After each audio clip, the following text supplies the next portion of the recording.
అమ్మ చెప్పిన అపూర్వ కథలకు స్వాగతం. కథ అమ్మకు ఆహ్వానం. రచన వేమూరి సత్యనారాయణ గారు. సాయంత్రం పార్కులో ముచ్చట్లు ముగిశాక ఇంటికి రాబోతూ హరగోపాల్ని అడిగాను, రేపు పుస్తక ఆవిష్కరణకి వస్తున్నారుగా అని. లేదండి, రాత్రికి బయలుదేరి బందర్ వెళ్తున్నాను ఫ్యామిలీతో. రేపు మా అమ్మ అబ్దికం. ఆమె పోయి 10 ఏళ్ళయింది. ఇన్నాళ్ళు కుదరలేదు. ఈసారైనా తప్పకుండా మా 5 అన్నదమ్ములం, 2 సిస్టర్సు అందరం ఉండేలా 3 నెలల ముందే ఏర్పాటు చేసుకున్నాం అన్నాడు ఆయన. సరే, వచ్చాక కలుద్దాం అని చెప్పి మిగతా మిత్రుల దగ్గర కూడా సెలవు తీసుకుని బయలుదేరిపోయాను నేను. ఇంటికొచ్చి స్నానం చేసి భోజనాలు కూడా అయ్యాక తీరిగ్గా కూర్చుని టీవీ పెట్టి వెతుకులాట మొదలెట్టి చివరికి అమితాబ్ శశికపూర్ నటించిన పాత సినిమా దీవార్ దగ్గర ఆగాను. కాసేపటికి పనులు ముగించుకొని వచ్చి పక్కన కూర్చుంది నా శ్రీమతి లక్ష్మి. 10 నిమిషాలు కాకుండానే రిమోట్ తీసుకొని సౌండ్ కాస్త తగ్గించింది. నాతో ఏదో మాట్లాడడానికి. అదో సంకేతన. అది నాకు తెలుసు. ఏమిటన్నట్టు చూశాను. ఫిబ్రవరి 3 సంగతి మర్చిపోయారా అంది. ఎందుకు అలా అందో అర్థం కాలేదు నాకు.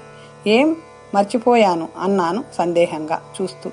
అత్తయ్య పోయిన రోజు కదా, డేట్ మర్చిపోయారా? చాచి లెంపకాయ కొట్టినట్టు అనిపించింది. సాయంత్రం హరగోపాల్ వాళ్ళ అమ్మ విషయం చెప్పినప్పుడు కూడా జ్ఞాపకం రాలేదు నాకు. అవునా, అమ్మ పోయి సంవత్సరం అవుతుందా? మేరా ఫాస్ మాహాయ్ అంటున్నాడు శశికపూర్ టీవీలో నుంచి. సిగ్గనిపించింది. సారీ లక్ష్మి, అసలు గుర్తు రాలేదు అని నసిగాను. సరేలేండి, రేపు పంతులు గారితో ఒకసారి మాట్లాడి కనుక్కోండి. ఒక్కసారి తిథుల ప్రకారం డేటు మారుతూ ఉంటుంది సంవత్సరీకం చేయటానికి అంది లక్ష్మి. నేనెప్పుడూ ఓడిపోయే సందర్భాలు ఇవి. ఆచారాలు నమ్మకాలు పేరుతో జరిపే ఈ క్రతువుల మీద నాకేమాత్రం నమ్మకం లేదు. దానికి వ్యతిరేకం కూడా అయితే ఏవీ చేయకుండానూ లేను. ఇక్కడ పనిచేసేది ఆత్మీయమైన మానవ సంబంధాలు. అమ్మా నాన్నల కోసమో, భార్య కోసమో, బంధుమిత్రుల కోసమో నా ఇష్టాలతో పని లేకుండా వాళ్ళ నమ్మకాలని గౌరవిస్తూ వాటిని పాటిస్తూ వస్తున్నాను. ఎవరైనా పిలిస్తే ఆయా కార్యక్రమాల్లో పాల్గొంటున్నాను కూడా. వాళ్ళ మనసుకు కష్టం కలిగించడం ఇష్టం లేక ఈసారైనా గట్టిగా నిలబడాలనిపించింది.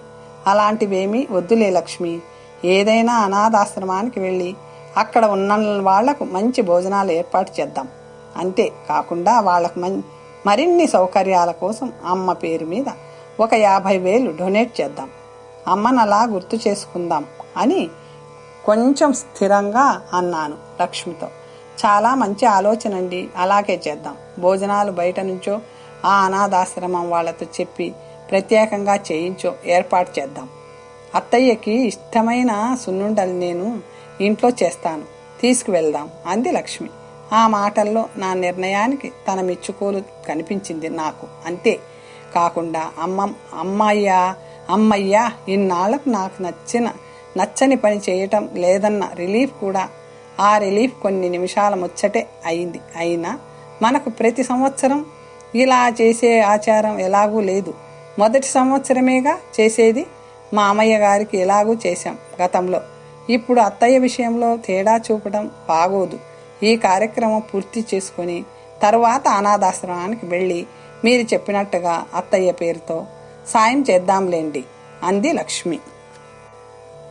మళ్ళీ ఇంకేముంది, అవతల మనిషి సెంటిమెంటు నమ్మకము నా మీద పనిచేశాయి.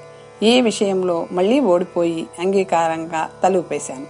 పంతులు గారితో మాట్లాడితే పంచాంగం చూసి లెక్కలేసి జనవరి 27కే తిథుల ప్రకారం సంవత్సరీకం చెయ్యాలని చెప్పాడు. అందుకు కావలసిన సరుకులన్నీ ఆయనే తెచ్చుకొని ఈ కార్యక్రమం నిర్వహించేలా ప్యాకేజ్ మాట్లాడుకున్నాం. పిలుపులు మొదలయ్యాక వీళ్ళని పిలవకపోతే ఏం బాగుంటుంది అని,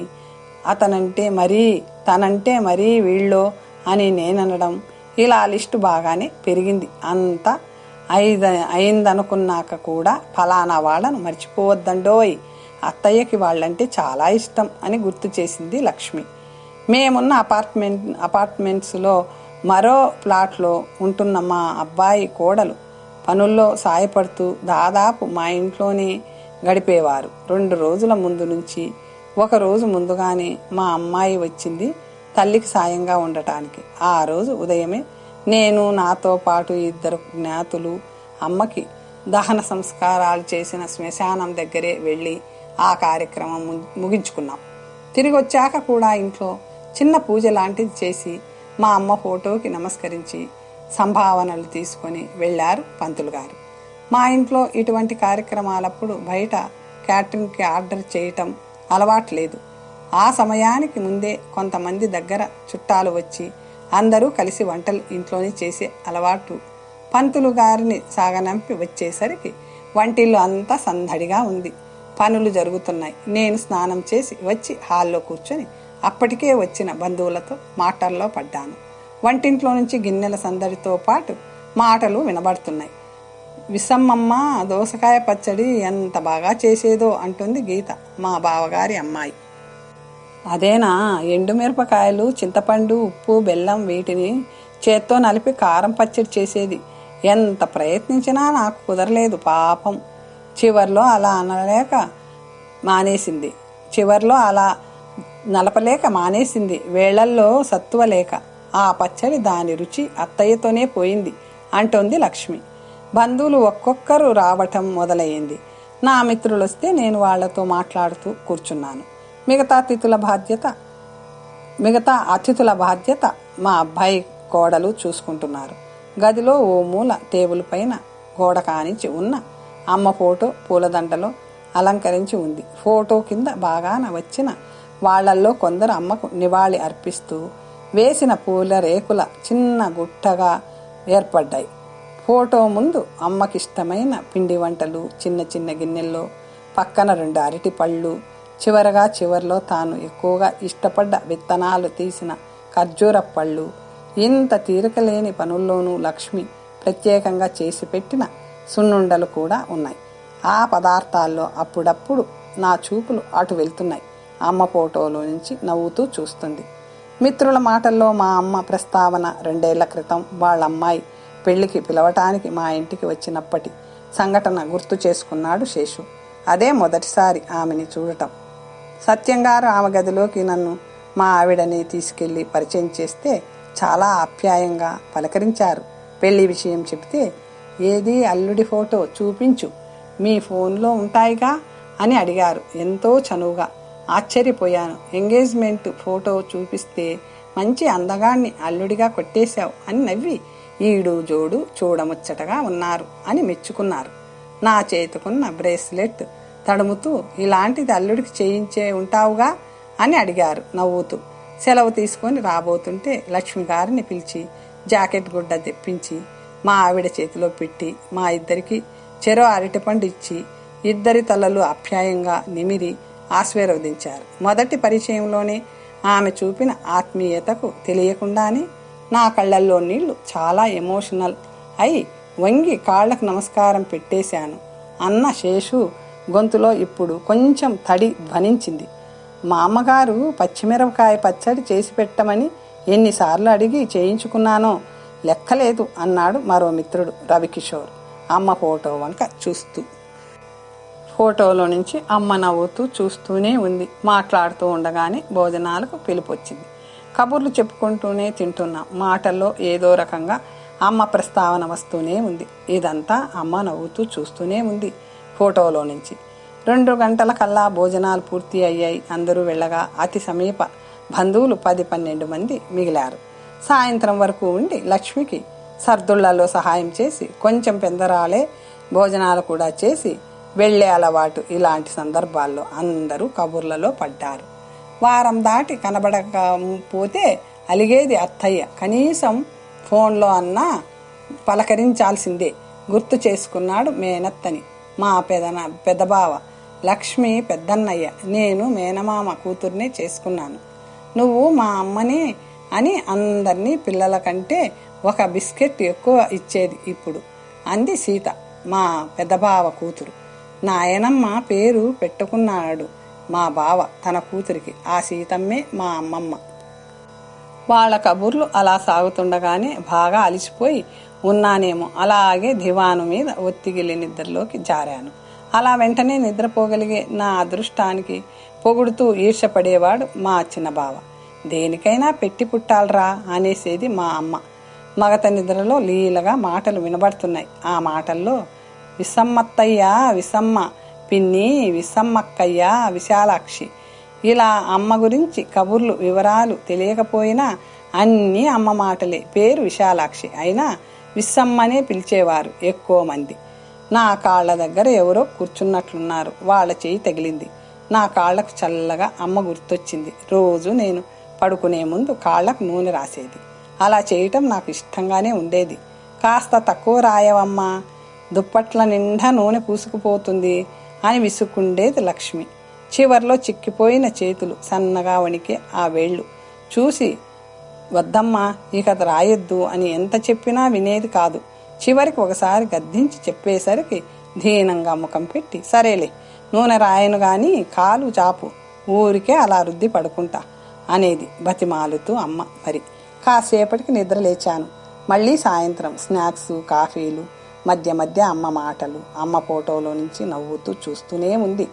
ఫోటోకి వేసిన దండ కాస్త జరిగి ముఖాన్ని ఒక భాగం మూసేస్తున్నట్టు ఉంటే వెళ్ళి సర్దింది మా అమ్మాయి.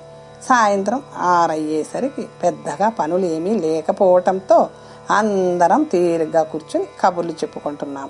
ఏమైనా మేనత్తకి కోడలివి అయి సుఖపడిపోయావు అన్నాడు మా పెద్దబావ చెల్లెలతో. నిజమేనని ఒప్పుకుంటూ అమ్మ చివరి రోజులు విశేషాలు ఏకరువు పెట్టింది లక్ష్మి.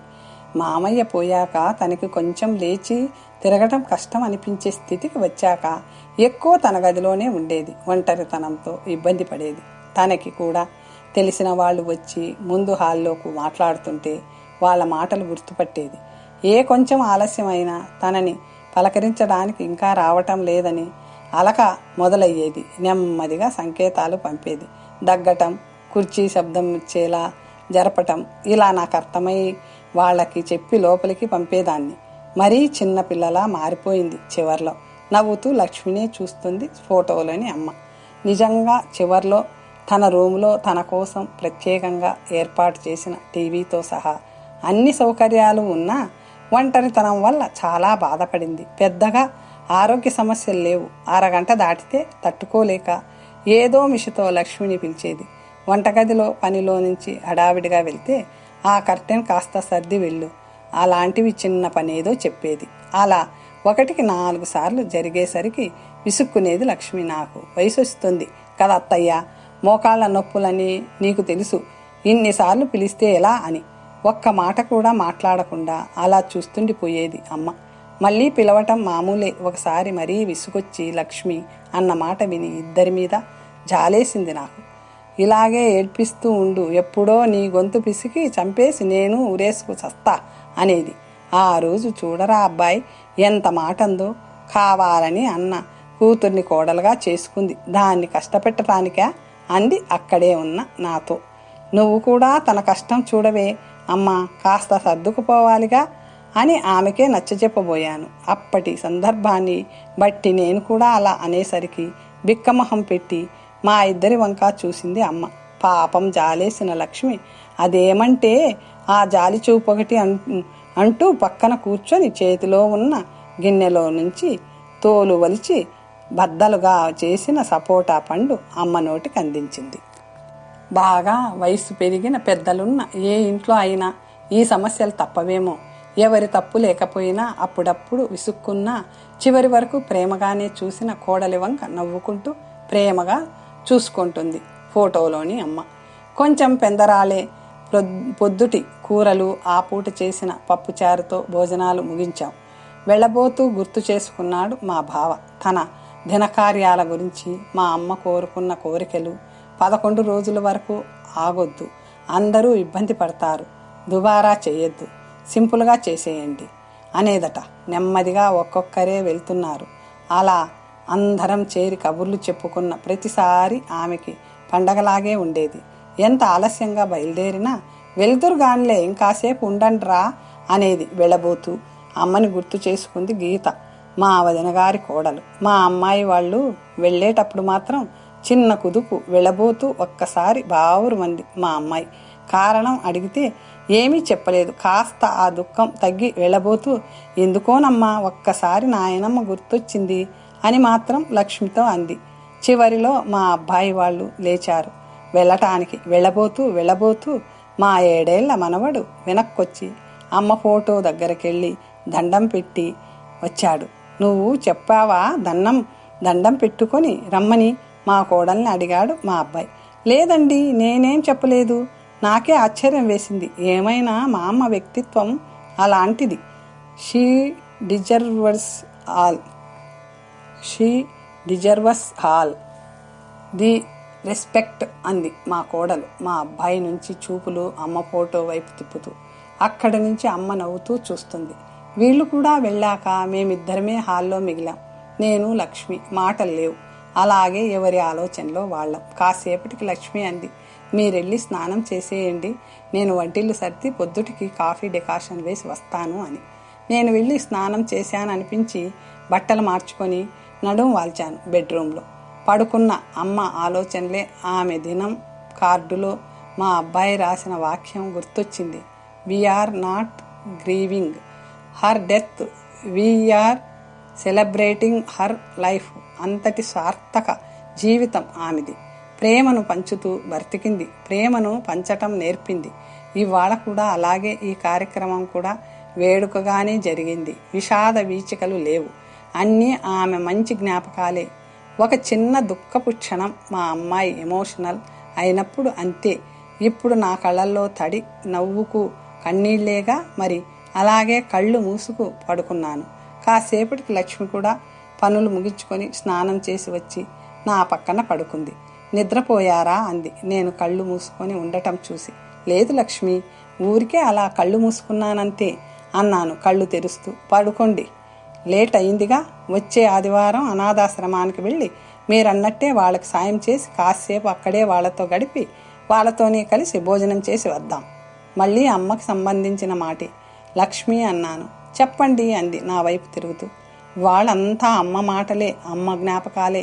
అమ్మ బతికొచ్చి మన మధ్య తిరిగినట్టుగానే ఉంది.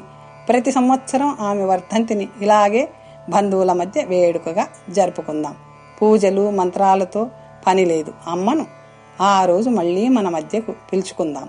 ఒకవేళ పని ఒత్తిడిలో నేను మర్చిపోయినా నువ్వు తప్పకుండా గుర్తు చేయి అంటున్న నా గొంతులో నాకు తెలియకుండానే చిన్న వణుకు. తప్పకుండానండి, అలాగే చేద్దాం అంటూ అమ్మలా నా తల నిమిరింది లక్ష్మి. కథ సమాప్తం. మరొక మంచి కథతో తర్వాత కలుసుకుందాం.